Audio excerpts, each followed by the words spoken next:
WTC 2025 final. ICC నిబంధనల ప్రకారం test క్రికెట్లో 15 ఓవర్లు గంటలోపు వేయాల్సిందే. గాయం లేదా ఇతర కారణాలతో కాకుండా 15 ఓవర్లు బౌలింగ్ చేయకుంటే పెనాల్టీ పడుతుంది. అలాగే వరల్డ్ టెస్ట్ ఛాంపియన్షిప్లో పాయింట్లు కోల్పోయే అవకాశం కూడా ఉంటుంది. ఆస్ట్రేలియాతో జరిగే సిరీస్లో ఇలాంటి అద్భుతం జరిగితే ప్రపంచ టెస్ట్ ఛాంపియన్షిప్లో శ్రీలంక ఫైనల్కు చేరుకోవచ్చు. ప్రపంచ టెస్ట్ ఛాంపియన్షిప్ ఫైనల్లో సౌత్ ఆఫ్రికా మరియు ఆస్ట్రేలియా తలపడడం ఖాయం. ఇది ఖాయమైనప్పటికీ శ్రీలంక జట్టు ఫైనల్లోకి ప్రవేశించే అవకాశం లేదని ఏమాత్రం అనుకోవద్దు. అయితే ఈ అవకాశాన్ని కల్పించింది మాత్రం ఆస్ట్రేలియన్ టీమే అనడంలో ఎలాంటి సందేహం లేదు. అందుకు ఆస్ట్రేలియా భారీ తప్పిదం చేయక తప్పదు. WTC పాయింట్స్ టేబుల్లో సౌత్ ఆఫ్రికా 69.44% మార్కులతో అగ్రస్థానంలో నిలిచింది. ఆస్ట్రేలియా 63.73%తో రెండో స్థానంలో ఉంది. దీంతో ఇరు జట్లు ఫైనల్కు అర్హత సాధించాయి.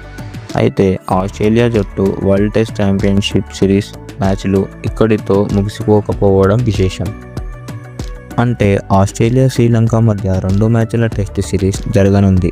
శ్రీలంక 2-0తో సిరీస్ గెలిస్తే ఆస్ట్రేలియా స్కోర్ 57.02% పడిపోతుంది. దీంతో లంక జట్టు ఫైనల్కు అర్హత సాధించవచ్చు. అలా కాకుండా ఈ 2 మ్యాచ్ల్లోనూ ఆస్ట్రేలియా జట్టు పెద్ద పొరపాటు చేయాల్సి ఉంటుంది. Slow over rate. శ్రీలంకతో జరిగే 2 టెస్ట్ మ్యాచ్ల్లో స్లో ఓవర్ రేట్ మిస్టేక్ చేస్తే ఆస్ట్రేలియా కనీసం 8 పాయింట్లు కోల్పోవడం ఖాయం. దీంతో ఆస్ట్రేలియా జట్టు పర్సంటేజ్ పాయింట్లో మార్పు రానుంది. అంటే ఆస్ట్రేలియా జట్టు 2-0 తేడాతో సిరీస్ను కోల్పోయి 2 స్లో ఓవర్ రేట్ తప్పిదాలు చేస్తే శ్రీలంక ఆస్ట్రేలియా జట్టును అధిగమించి ఫైనల్కు అర్హత పొందవచ్చు.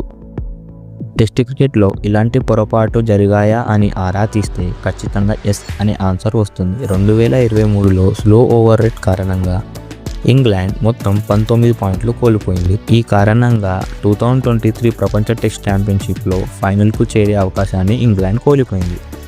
అలాగే స్లో ఓవర్ రేట్ కారణంగా ఆస్ట్రేలియా జట్టు 10 పాయింట్లు కోల్పోయి కష్టాల్లో పడింది. అలాగే అదృష్టం చేతికి వస్తే శ్రీలంక జట్టు ఫైనల్లోకి ప్రవేశించవచ్చు.